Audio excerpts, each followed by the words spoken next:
biggest thing. A lot of it was just living below your means. All the books was just basically like, don't overdo it, don't chase the shiny object syndrome, save at least, 20% of your income and try to live below your means type of thing. And just, out of sight, out of mind. A lot of it was, as soon as you're getting money and you have extra money, let those funds go straight to savings. Your Roth IRA, all the investment type things you need to be doing, and be living off of just this minor 20-30% if you can, and not even have that touch hit your bank. And really cut my teeth in cold calling, getting in with companies, getting in with people, and engineers, and trying to set up interviews and things like that. So all of these things are really like preparing you for real estate. Yeah. Right? Like fitness, being able to work with people on a one-on-one basis, right? Understanding their needs. But you can look at planning and zoning in Idaho, and you can tell and see what's coming in and what's available, like what's being bought out and what's being sold, and what builders own certain property and land. And it's like, okay, they already have this land. They look like they're most likely going to develop here. So that's kind of a good thing that I ask for buyers and sellers to take a look at. But I agree. And then I see it in Twin Falls growing like crazy. Realtor here in Idaho, Treasure Valley area, Ada, Canyon County, and surrounding counties, Valley, Twin Falls. Yeah. Gosh, you've done so many things. You're like an avid outdoorsman, hunter. Yep. You're into fitness. I think you've touched financial planning of some sort, right? No, I haven't. I mean, I like it for myself, of course, and I suggest people. Obviously, I think finance is the biggest thing. I always post about it, of course, because I've always learned the hard way. Yeah, my background isn't in it, but I definitely have learned the hard way. So good to see. Yeah. So when you say you've learned the hard way, what do you mean? Like, have you had like an experience that you're like, okay, I need to fix this? It was basically just financial literacy of just like not understanding money and how to use it, how to spend it, what your debt to income ratio is, and what your spending is to your income. It was just like money coming in, money coming out. I never really actually balanced it out and figured out, and paying off student loans and things like that, because everything for me was myself. It wasn't my parents paying for anything. So it was a lot of just learning as we like go. From college and on, you mean? Yeah. Like it was kind of like you have to figure out. Took student loans out, of course, and then money was coming in every month, but gosh, I was spending it just as much as I was getting it. Sure, it happens. Yeah. Especially when you start in life, So what do you think, what was one of the most influential financial books you read, or podcast, or information perhaps, that really had the biggest impact on how you were running finances? Yeah, I mean, gosh, there was a couple books. I can't remember. Potential Prosperity was one of them. Expert, I think it's called like Expert of Your Financial Literacy. So the book is called Financial Literacy 101. Okay. There's also like Finance Dummies, the boogie. Finance for Dummies. Yeah. So those ones I read, of course, and just, that was kind of my biggest thing. A lot of it was just living below your means. All the books was just basically like, don't overdo it, don't chase the shiny object syndrome, save at least, 20% of your income and try to live below your means type of thing. And just, out of sight, out of mind. A lot of it was, as soon as you're getting money and you have extra money, let those funds go straight to savings. Your Roth IRA, all the investment type things you need to be doing, and be living off of just this minor 20-30% if you can, and not even have that touch hit your bank. Right. So that's the biggest advice and thing I learned on for myself. Yeah. Pretty cool. Are you more of a 401k believer, or are you more of a Roth IRA, or what kind of investment instrument do you prefer? I like it all, honestly. I try to dabble in everything. I think, obviously when we are younger, we're told, put in your 401k, play the safe bet. But of course, when you're younger, I feel like taking more risks. If you're willing to grind and make money, I think taking more risk is good, but still have a little bit going into those safety nets. But your Roth, obviously investments, but real estate was huge. That's why I got into real estate. It was one avenue that I hadn't touched yet at a younger age. So I figured, hey, let's do this. There's all those books. What is it? The 40 hour or the 9 to 5 work week book. It's a From book. Tim Ferriss, right? Yeah, The 4-hour work week. 4-hour work week. Yes. That one, and then of course, Rich Dad Poor Dad was one of mine. Robert Kiyosaki. Yeah, Another popular guy. Yep. Yeah. What about for you? Rich Kid or Poor Kid. He had one of those like for kids one as well. Oh man, I started with something as basic as The Richest Man in Babylon. That's a cool little book, and it's about, they set up the book in a story way, in a storytelling type of way, more so than here's how you do this, and you need to make sure. It's more of a, hey, this is the story of a guy and how he's raising his family, and he meets an elder that teaches him how he's supposed to handle his purse. Yeah. Right. No necessarily banks back there, and so they call it your purse, right? Because you carry around the money with you. And so he said, for living expenses, this is the percentage you need to allocate for this, for your savings, for this. And so it's a pretty cool book, very on the basic side. Just to get started, I would say that's a pretty cool one. Now, a little bit more about, there's so many out there. The Power of Money, or The Psychology of Money is another one. That's a good one. And then the most recent one that I've read is Profit First. And that's a really cool one. It kind of flips the entire accounting model of revenue minus expenses equals profit. And he's telling you, no, you need to do revenue minus profit equals expenses, and you need to operate at a 30% or less in expenses, rather than whatever is left over is what you get to for profit, hopefully, if there's anything. So that was another pretty cool one, pretty cool concept. So okay, so like switching back to hunting, that's something that I would love to get into, and I just know it takes time. And I know nothing about it. Let's be honest. I can go out there and I'll have fun camping. So like, how long have you been doing it? Like, what got you into it? It all started from an early age. Obviously, hunting is very controversial for people, depending on like where you're from. But I grew up in it. My dad, like, that's how we survived. That's how we lived off the land. That's how we, I didn't grow up rich, so we were out hunting and getting our sources of protein. So at a very young age, I was chasing around my dad around the mountains, deer, and doing all that. So it was just in my blood and my nature to do it. And of course, when I was old enough, and the state of Idaho allowed you to have a hunting license, that's immediately when I was in hunter education, just like a school class, looking around a bunch of little kids. And we're all learning how to hunt, hunting rules and regulations. And then next thing you know, my dad passes me down a rifle, and now I'm the one with it and walking around the mountains, deer hunting with him. What was your first rifle? It was a single shot 308. Nice. Yep. It had a gnarly kick on it from me as a kid thinking about it. But now to this day, it's not a big deal. But do you still use that one, or have you upgraded? No, I've definitely upgraded over the years, 2 or 3 different rifles. Throughout the years. But that was my first one. It was a single shot 308, and killed my first deer that first year. I had a deer hunting tag. And real quick story, was pretty cool because I'd always chased my dad around the mountains and helped him with his animals. But when I became, I think it was like 14 and a half, he set me down and we ended up shooting a deer, and it was my first deer, and he has his knife. I got my knife. We're cutting it up, and he takes half the deer, basically cuts it in half and starts, and he basically says, hey, I'm going to take this deer or half of it and take it home back to the house, or not to the house, back to the truck. And you got to take the rest of it out.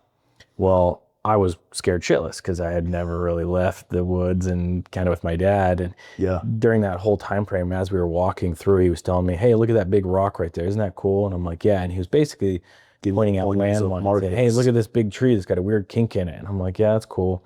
Whatever. We walk over this creek, and he's like, hey, look at our boot tracks. Left our boot tracks. And I'm like, yeah, whatever.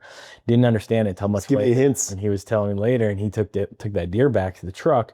He goes, see you back. Finish the rest of your game meat and take it back. And I'm like, what? No way. And he was like, you remember the tree, you remember the creek, you remember the rock, you know how to do this on your own. Like, I'll be waiting for you at the truck. And of course I was like crying and bawling, and finally got my crap together and was like, all right, I'm doing this. He'd already left. How old were you? Like 14 and a half. Okay. It's a young kid. And finally took care of the stuff that I needed, put it in game bags, and then of course, I'm walking back and I could see his boot tracks still in the mud and whatnot. I see the rock and I see the tree. And Yeah. of course, I figured, I was like, holy smokes, I know where I'm going. And made it back to the truck. And he was sitting there on the tailgate eating an apple waiting for me. But I was That's like, amazing. okay. But it gave me the confidence, of course, to continue on as a kid. And when I Yeah. was 16 years old, I killed my first elk by myself. Dang. And of course, you know, got back into town and made some phone calls to help get that thing out. But Yeah. that's kind of been my childhood growing up. Did you do any archery? I know that's pretty hard. Yeah. So I got back, lived in California for 6 years just for schooling, came back, and all my friends here were all archery elk hunting. And they're like, Will, you need to pick up a bow. So 2014 or 15 or so, that's when I picked up a bow and started shooting with them, and they got me up to speed. And of course, I was hooked from there on. I'm like, I don't even need a rifle. I'm Wow. this bow thing. This thing is awesome. How long did it take you to kind of really at least be comfortable, if not master the bow? I mean, I don't feel like anybody's ever mastering the bow. It takes years and years and years, and I don't think I've ever gotten to that point yet where I can master it, but definitely grow into an experience where a confidence level where I can go, it's like, okay, I know I can do this by myself and do it. Cool. I would say a couple of years, depending on how consistently you are shooting. Right. We'll definitely get you to the right point. Yeah. And just being confident, being like, okay, cool. I'm shooting groups of, this at this angle and shooting tons of different angles. Yes. Yeah. It's a huge difference too. It's not just like same thing with a handgun or rifle. You're shooting at angles. It's going to trajectories different. For sure. Yeah. For sure. Well, that's super cool, man. And so you got into fitness at some point as well, because you got into fitness. You also did like HR recruiting. So kind of take us through a little bit of that roadmap. Yeah. Always been into fitness. I was athlete in high school, athlete in college. I'd broken my back when I was a freshman in high school and had to go through a ton of physical therapy, back brace for 6 months, hospitalized for 2 weeks. I was inches from being paralyzed from the waist down. Dang. I had a big like inclination of like getting myself better and healing at a very young age. So I was working with a physical therapist a ton. So when I got older, I knew how to rehab myself. I knew working on core to support my back, things like that at a level at a young age was more advanced than most people knew, and taking care of yourself. So I was doing that at a very young age. So I really emphasized on wanting to stay in good shape and fitness. And of course, it helped me excel to my peers to where I could start playing in college and actually be a pretty damn good soccer player in anything. So I started going down the route of being a physical therapist. Long story short, they took out the kinesiology program in my college at UC Santa Barbara, California. And when you were going there, and then just switched my majors, but I ended up still getting my certification online. And became a personal trainer. And I was like, I love spending so much time in the gym. Why not? So I became a personal trainer. When I came back to Idaho, I worked for bodybuilding.com. That's how you and I originally met. Yep, that's right. God, that was so long ago. I worked for them, and of course that was just my passion and learning about fitness and supplements, and of course personal training was super easy for me because I already had it in me. Yeah. Amazing. And then at what point? So that gets you into that field, and then that's how you land at BBCom. Yep. And did you start at HR right away? Or No, I was in the customer service department. Yep. And then moved up to HR. Moved up to HR. Yep. So then you go into HR, and now you're helping recruit people. Yeah. So we were basically, it was the award ceremony. I worked with Rich Wilkins. We were doing a lot of the award ceremonies just in different avenues all over HR. Ultimately, I had another job position open up that was a little bit better in recruiting, and it was in HR recruiting. And of course I jumped ship and went over to another company that was paying me way more money. Sure. So that's kind of broke my teeth in recruiting software engineers, all in the San Mateo, San Francisco district type area. So it was looking for software engineers and outsourcing for third-party companies. And really cut my teeth in cold calling, getting in with companies, getting in with people, and engineers, and trying to set up interviews and things like that. So all of these things are really like preparing you for real estate. Yeah. Right? Like fitness, being able to work with people on a one-on-one basis, right? Understanding their needs, doing some sort of like customized program for them, right? Similar to now, hey, I want this type of house, and now you have to set up a customized search parameter for them. Yeah. And then you go into HR and recruiting. So now you also have like the skills of being able to, kind of negotiate. Oh yeah. Right. So negotiation is another big role in what you do now. Yeah. So was there a point where doing the recruiting, that you came across a piece of information or something that just kind of flipped how you were doing negotiations? Maybe as you start, you think you have an idea of what a negotiation is. Yeah. And then you start to realize I'm losing constantly here, or I'm not getting exactly what I want. Is there a point, or was there something that occurred that kind of flipped things, on its head, and then it gave you an advantage in negotiation from that point forward? Yep, absolutely. It's good. It's good questions. No one really asked me that before. It really is. I was actually in a mastermind class spokesperson, closed a ton of deals, over 8 million in real estate in a single year just last year. And I was on a panel interview with some other agents that performed really well. But what stood out to me, because people were asking me the same thing, was like, holy smokes, like, how did you do that? And none of my deals fell through. It was phenomenal. My broker calls me and he's like, dude, what are you doing? Like, this is phenomenal what you're doing negotiating wise. And I didn't really understand it, but really it's the common ground of the agent to agent. That's really where you're really negotiating. Yes, you're working on the behalf of your client. Sure. But at the same time, yes, to flip it around, it's like, we're all here for the same goal. We're all trying to buy the house or either sell the house, and we're all in it to meet at the minds. Right. Let's keep it as simple as possible, and let's try to figure out. And I think being transparent as possible, being realistic. Obviously, you don't want to disclose too much information about your buyer and seller, but it's like, hey, here's the things that we really need, and these are the things that we really care about. What can we do to meet in the middle to make this work?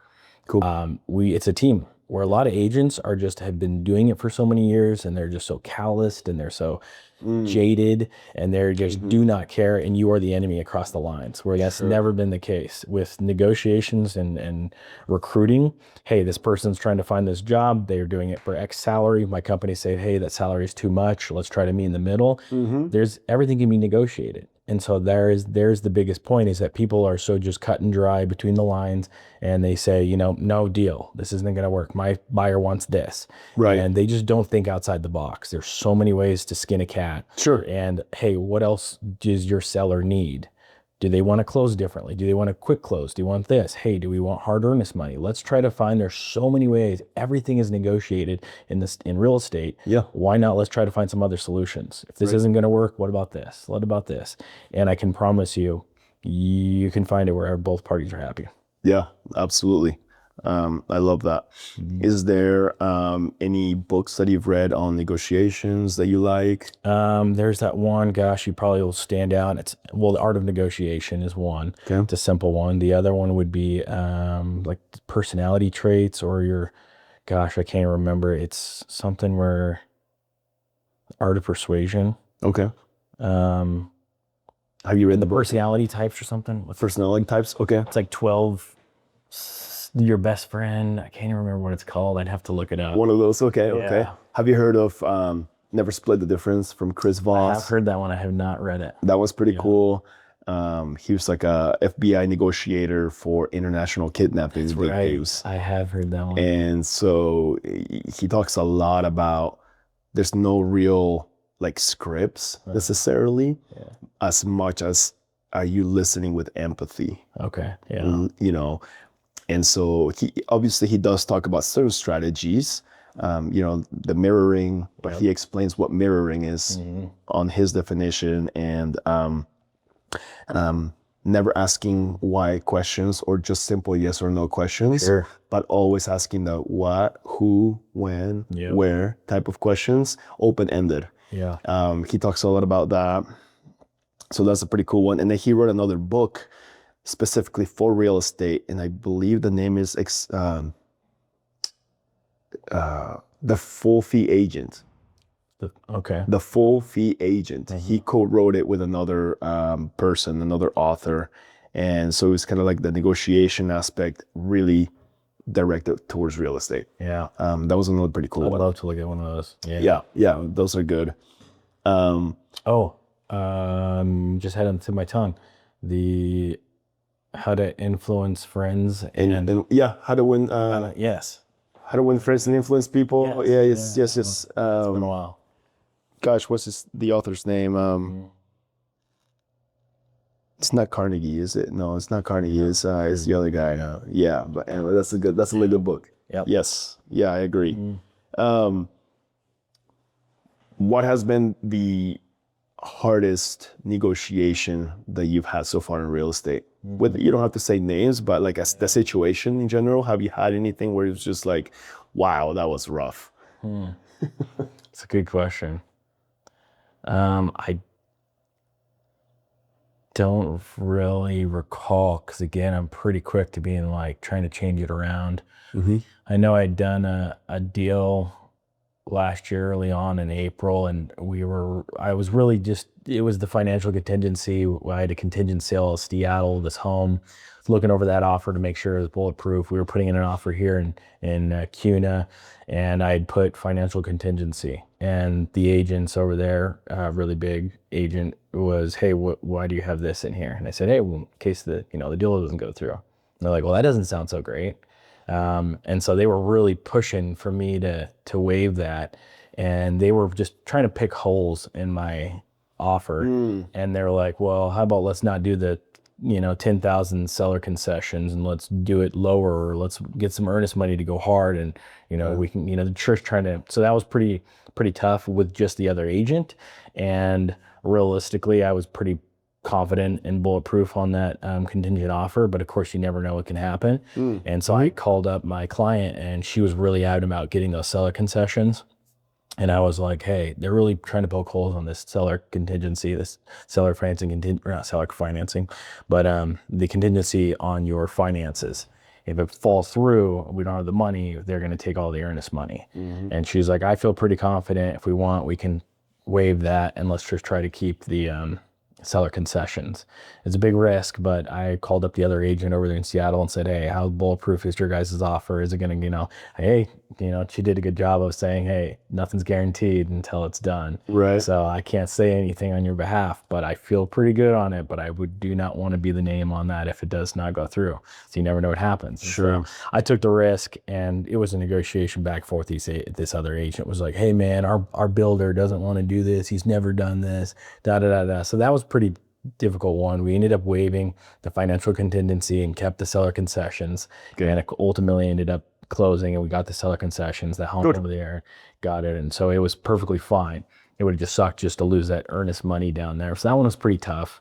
Yeah. And of course that was just with an agent, but for buyers and sellers, not really. Of course, sellers always feel like their home's worth way more. So having that conversation with them, being like, hey, buyers dictate the price of your home. The market and the buyers dictate the price of your home. You do not, unfortunately. Correct. You can give me all the information you want about what you've done and the concrete slab you did out back and the epoxy flooring in the garage. All those things are going to be eye-catching. That's going to allow you to stand out between your comps. Right. But it doesn't mean you can price your house higher, because buyers are not going to value individual things higher and be like, oh, I want to pay $10,000 more because you did concrete slab out back and the epoxy garage. You may find that unicorn that's like, oh my God, yes, that's amazing. That's what I want. I'm willing to pay that. Right. But realistically, no. You're just going to stand out, keep the pricing the same. But I promise you, if you want to sell this in 30 days, it's going to sell in 30 days. If we keep it in the middle of the comp range, because your house stands out because of X, Y, and Z. Yeah. Yeah, I agree. That's a big issue. That's a big challenge right now. I think that a lot of the sellers still think it's like 2021. Exactly. And so they want to really overprice their houses. One clear indication of that is typically on a regular market, you have, and you can confirm this based on your experience, maybe like 7 to 8 expire listings. So expire listings are listings that were signed, to be sold by an agent, and they sat on the market too long and they were sold, so they expired. And then they didn't renew the contract with the agent for whatever reason, right? Correct. So typically there's about 7 to 8 per month. Last month, 185. Wow. 185 listings that were expired because people are still trying to price too high. And the buyers, on the buyer side, it feels like a lot of people still think it's going to be 2008 again, even though none of the data dynamics shows that. Correct. And I think it's just more of the current nervousness about tariffs and, rates being also a little bit on the higher end. Yep. So that's making a lot of people nervous. And so when they want to go buy a home, they're getting a little bit more picky. Like if I'm gonna be paying this price for a house at this rate, you know, with this type of monthly payment, it better be like 99% of what I want. Yeah. So that's another challenge for sure, as a buyer agent. Have you seen that too on your end? Yeah, absolutely. You know, the biggest headaches right now are like three main criteria. It's interest rates, it's price of homes for what they saw 5 years ago. And then the other aspect is quantity. Just the inventory is not there. So you don't have a lot of options. It's rising, but still. Yeah, definitely rising, but it's not there compared to what we've seen in the past. So those big hurdles are kind of our biggest thing that we're seeing. Yeah, absolutely. What is one of the biggest frustrations you have with the real estate market right now? Hesitations or Just one of one of the biggest frustrations you personally have with the industry overall. I think necessarily the industry for us in Boise, we are in a bubble. It's pretty phenomenal. We're still breaking ground. We're still growing. Builders still coming from different states to build out inventory. New builders that are, you know, giving us a lot of kind of options in the new build space is awesome. 50%, I believe, if you can verify, I believe like 50% or 48% of all the homes being sold or bought are new construction. Yep. So we're leading the nation in construction, new construction. So that's pretty nice to see here in the Treasure Valley. So I feel like we're in a bubble. I think Boise agents, Treasure Valley area, we're doing phenomenally well compared to most agents in the state or let alone Midwest per se. So not too big of an issue. If anything, really, it's just people are just kind of sitting sidelines because they don't know the economy or the market and kind of what we discussed. It's like they don't really know. And so they're like, well, is the market going to crash? Is the market going to crash? Like, yeah. Yep. So what's one thing people don't realize about being in a real estate agent? Like what's one thing that you think people don't really understand about being like, so I can tell you one of them, just because I hear it a lot, is, you know, they make so much money, right?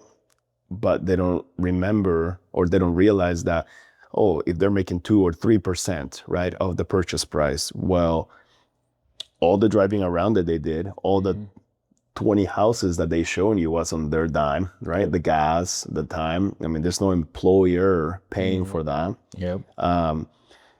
Insurance, taxes, splits with their brokerage, splits with the team if they're on a team. So by the time that 3% started, you know, they started with a 3%. By the time it all, you know, gets said and done, they might actually end up with like 1%. You know, so. But aside from that, or maybe that's also one of the things that you wanted to add to it. But yeah, what's one thing that people don't realize about being a real estate agent, you think?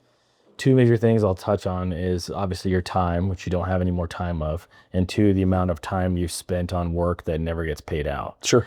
So work that doesn't get paid out, people don't understand that it's not a 9 to 5. The work that you do from 9 to 5, you're getting paid on. No, it's actually like 24 hours. Think of a significant spouse. They see you on your phone constantly, and you see it too on your end. This happens with me because I do not have a turn off switch right now. I am just working. So when anybody, buyers all over, say you got a handful of buyers, they all have random questions about, hey, you know, what do you think I get for my house? Hey, look at the neighbor. Hey, can you pull up this information? Hey, you know, why is this? Hey, what kind of interest rate could we do? They're just asking so many questions that you're paying attention to, and you're either on your phone, texting them, calling them back, that you're constantly answering these questions. Now, if I was working for a W-2 and I was working per hour, really, I'm not making goddamn anything. It's like, because I'm working at 10 o'clock, they're asking for information, CC&Rs, zonings, plat maps, anything you can think of, you can name it. And here I am looking up properties, and I'm not getting paid on that time. And I am working way more than 40-hour work week. Yeah, for sure. You know, it's insane. So in the long scheme of thing, even with tons of buyers that we will show a bunch of homes and none of them wasn't there, and they sit back on the sidelines, and they're not going to come back and resurface for another 4 or 5 months. I just spent like 2 weeks with them. Hours wise, questions wise, driving wise, all that stuff, you do not get paid out on. So when someone finally closes a home with me, and yes, it may look like a decent amount of a check, but people do not understand the amount of time I've spent in other directions. Yeah, absolutely. Yeah, that's a good one. And then also what I see a lot is there seems to be a little bit of confusion on the clients, that I still see them reach out to their realtor for financial questions. All the time. You know, hey, what was the loan that I have? And it's just like, hey guys, any financial loan related questions, directly to your loan officer. One of the ways that I've seen a little bit of relief, if you will, is creating a group chat. Your realtor, your lender, and the client, because then anytime they have any questions, they can just direct it to that specific group text. Yes. You know, and then if it's a lender related question, we can answer it. Yeah. And if it's something that is specifically to you, then you can jump in and answer. You know, rather than texting two different people back and forth, it's just all right there in one text thread. So I feel that does help a lot. But so going back, you know, to everything you've experienced in your life and everything else, what has been maybe your top 1 or 2 biggest challenges that you've had to overcome? Just in life in general. Yeah, life. It can be business, life, just everything in general, right? Where you're at in life so far? Great question. Yeah, talking about me personally. Yeah, it's good. You just like, if you're not happy where you're at and you're not, you're not enjoying where you're at in life, whether it's your job or personally, and you don't feel like you're growing or spinning your wheels. I actually just did a social media post on it specifically, but it really comes down to like your mindset and like where you are in your life, like where you are. A lot of people are very complacent where they're at, and they're spinning their wheels, and they're just saying, and they're choosing other factors as an example, like, oh, the government this, it's because my company doesn't this. And so they're just blaming other factors, when everything, you just have to reflect, look yourself in the mirror and choose, I have the choice and the option to change everything in my life. For sure. And it's a reflection of what you're doing daily and your daily habits. So if you're not happy where you are in your life, it's literally because we're the direction that you're already headed and the things that you're doing. For sure. For me, I had to change my direction of where I'm, my mindset, and I had to change the direction of that. And then, of course, it'll forecast you in other places in your life. And, James Clear, Atomic Habits book, things like that. I, of course, just dove down the personal self-help books. So that was, for me personally, it was just changing my mindset, the way I look at things, view things, whether it's finances, whether it's job, whether it's career and goals. And those things there, once I started changing that around and really focusing and being more intentional with everything I did in life, you can change the trajectory of your life, no problem.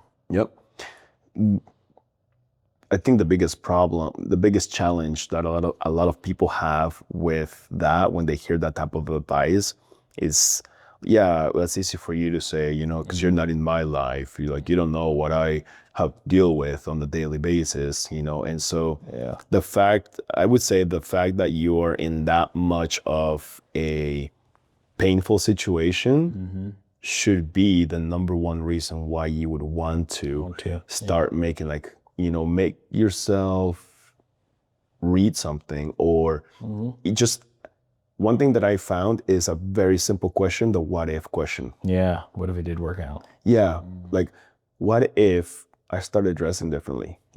Like, what if I had a new friend that was better than me?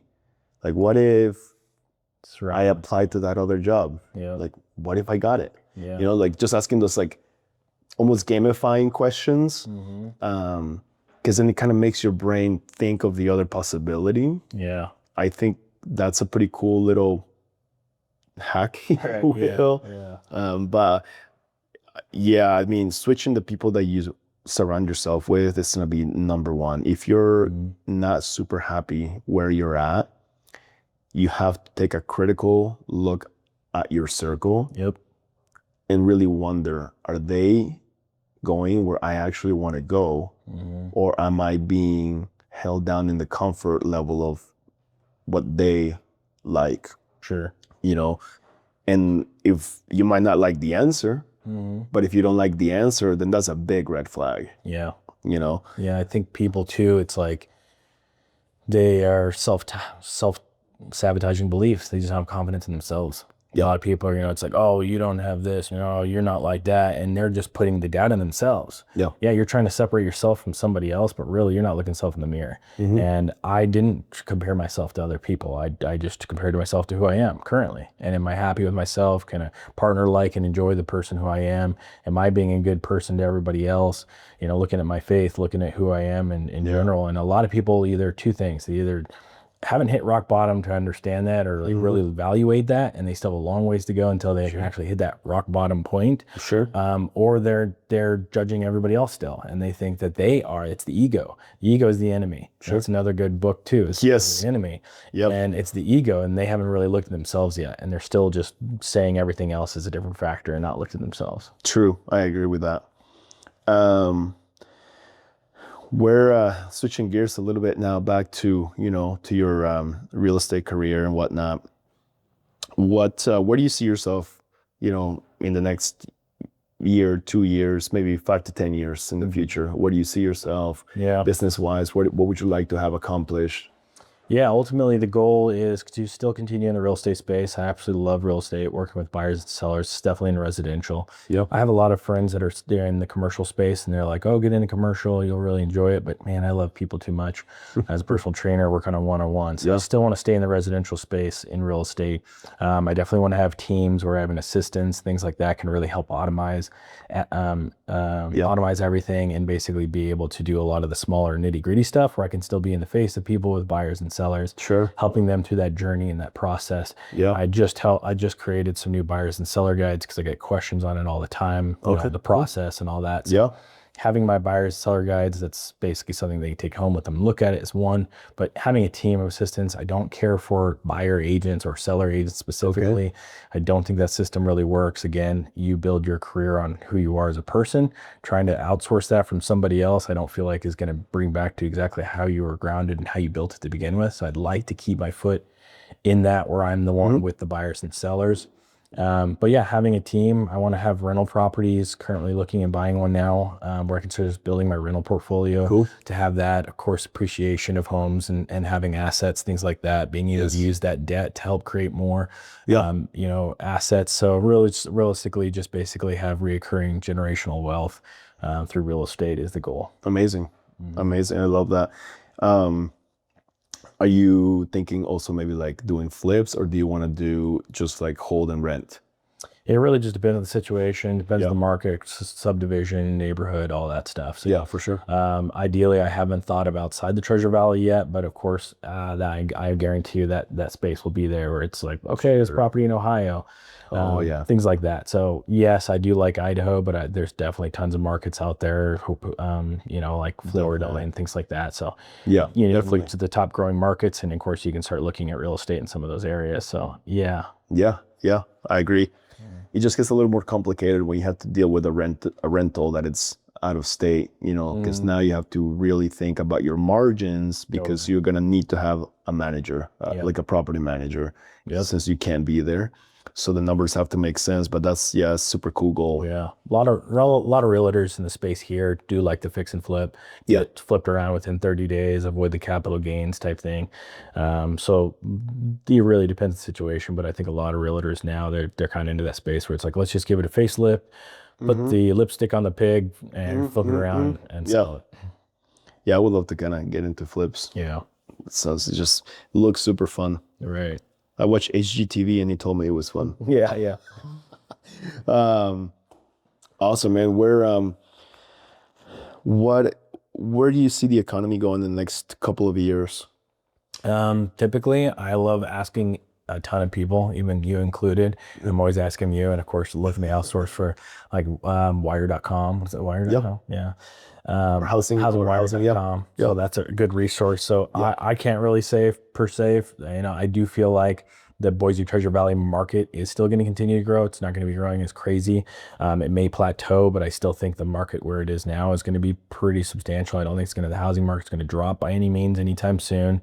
As far as interest rates, yes, of course, I feel like it's going to drop a little bit here and there, but it really just depends on the employment of America to really, so it's really hard to say. I think that it's not going to go down by any means. People aren't going to wait for the economy to crash. recession, a bunch of foreclosures, like you will see a little bit, but it's not going to change the housing market. And Yeah. 3-4 years from now, they're going to wish they bought in 2025 when we're making this podcast. And just what we've done from history to history. It's like, oh gosh, I should have bought in 2018, but God, when the interest rates were so low and housing was 380 in Boise. And so now it's 525. So no, I don't think it's going to change too much. I think it's going to stay. I think it's still going to continue to grow a little bit. Yeah, I don't see it going down. There was one other thing I was going to discuss and mention, but kind of forgot. You'll come to. Yeah. What about you? Where do I see it? Yeah. Oh man, yeah, it's super challenging. So I've been following Logan. Yep. Yeah, Motoshami from Housing Wire, obviously. And I look at some other aspects as well. NBS Highways, another tool that we use to check, the movement on the mortgage-backed security market, the 10-year treasury, the stock market. Typically, what happens is if the stock market is doing well, that means investors have a positive future outlook on the economy, overall economy of that country, right? If the stock market is, and at the same time, the bond market is not doing so well in terms of price, right? So prices go down, that means yields or rates go up. Yep. And so typically that's what, the stock market is doing good, economy is good, there's a great positive future outlook, the stock market might be rallying, and bond prices go down, mortgage rates go up. Yep. And then the opposite is also true, where if there's not a very good future outlook on the economy, a lot of investors get nervous. In order to prevent a loss of money from a market crash or a market decline, they pull the money into a safe haven investment like bonds. Right. And so the demand for bonds makes the prices go up, yields go down. So that's how you get mortgage rates to come down. And it's just been very interesting. So earlier this week, we had a drop of 800 points in the stock market and 42 points in the bond market. Saw that. So it's like both came down. And so it's just, there's a lot of volatility and a lot of like unknowns, even for like the big investors, right? That are moving massive amounts of money around for even both markets to come down the same day. And then, you have people still super worried about tariffs. I honestly don't worry about tariffs. I think that it's going to be short-term pain for long-term gain. And if we can create sufficient revenue from the tariffs to reduce income taxes on people, like we get to keep more. Like, how is that a bad thing? Right. And people may argue prices on goods and services are going to go up. It's going to be temporary, number one. And number two, the products and or services that will go up are the ones that are being imported into the country, right? So consumer behavior will change. Consumer behavior will then switch from, if, for example, I've been buying Nikes, for $100, and Nikes are not going to be $150. Maybe I'm going to go and switch to Adidas. Or, another pair of shoes that still costs $100 or $75. So my consumer behavior will change. And I think there's going to be a shift between brands. So brands and companies are going to have to compete on how to stay competitive. Do they absorb the tariff? Do they pass it on? Stuff like that. And then the other aspect is, the labor market is another huge thing that Logan has been talking about. Labor market and inflation. So again, I don't think we're going to have a huge amount of inflation. I think the labor market is the bigger variable. If the labor market does well, that means the economy is doing well. That means stock market is doing well. That means bond market is not doing so well. Mortgage rates are going to stay up, elevated, or go up. Correct. If the labor market breaks, then we might have some relief on the mortgage and the bond market rates, right? The other, what I'm looking at here also is, are we actually going to have a break in the labor market? This administration just created some sort of deal with the Middle East, Saudi Arabia, said to create millions of jobs in the United States. billions of dollars investment in the United States.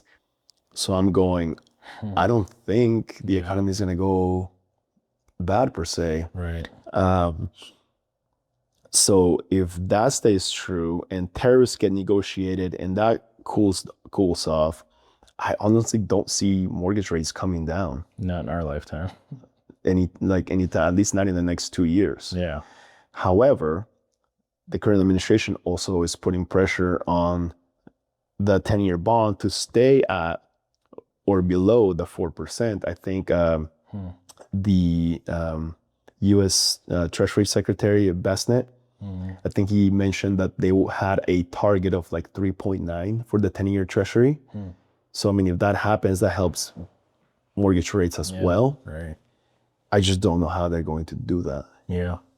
So it's going to be very interesting. It's going to be very interesting to see how things go. But if we can eliminate income tax, have people, the bill just passed in the House. Saw that. For no tax on tips, overtime, and relief for seniors' income as well. I think maybe no tax on Social Security. Right. So I hope it passes the Senate. I think that's going to give a lot of people a lot more money in their pocket.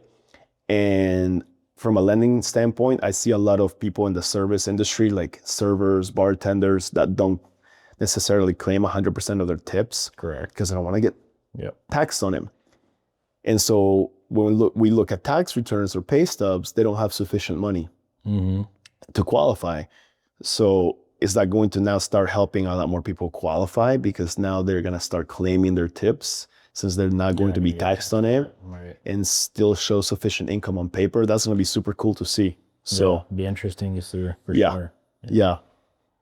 I feel like the housing market in the Boise Treasure Valley area is going to, like, a new median is going to be an $800,000 house. Probably. Yeah. Probably. I would worry about our area if there was very low construction going on, because that means that builders, the big national builders who have come into the Idaho, Boise area, are seeing something at a bigger picture that we might not be seeing, and that's making them pull back. But we're not necessarily seeing that. Yeah. And we have big developers coming in here. So Valnova, that's going to be 6,000 acres that to be developed back between like Eagle all the way to like Avamore on the way to Horseshoe Bend. Right. That's going to be like 7,000 to 9,000 extra homes that they're currently developing. The new, what they're calling the super village off the 10-mile exit, another huge development. So if those projects weren't occurring here, I would say, I don't know about what's going to happen prices. But that to me says optimism from developers and builders, meaning they're pushing forward. They don't see things really kind of coming down. And builders have been very conservative since 2008, because a lot of them got burnt. Yep, sure did. So they don't want to overbuild. So they've been very conservative, and to see them still making this big push in our area, I think we're good to go. Yeah. What are your thoughts on that? It's a good question. I think, I think very kind of along the same lines, but I also see builders really, again, being careful with their money and wanting to get that money back quickly as possible. Yep. So then they can continue on. And so it's these kind of small pushes, and let's just see if the fish is biting. Yep. And okay, let's keep fishing. Okay, let's keep getting. So they are being a lot more conservative.